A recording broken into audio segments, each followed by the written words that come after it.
मी जगन्नाथ पाटील आपल्या यूट्यूब चॅनलवरून आपल्याशी संवाद साधत आहे. आज दिनांक 10 जानेवारी.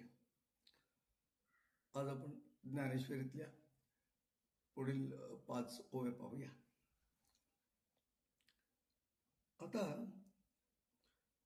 या ओव्या सुद्धा युद्धाच्या सुरुवातीच्या पार्श्वभूमीवर जो शंखनाद होतोय त्याचा झालेला परिणाम दाखवणारे आहेत.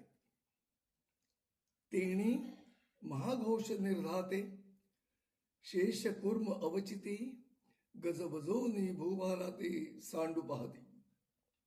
तेथ तिन्ही लोक डळमळीत, मेरू मंदार आंदोळित, समुद्र जळ उसळत कैलासवेरी, पृथ्वी तळ उलथो पाय, आकाशसे आसुडत, तेथ सडा होतो नक्षत्रांचा, सृष्टी गेली रे गेली, देवा मोकळवादी झाली, अशी एक टाळी पिटिली सत्यलोकी.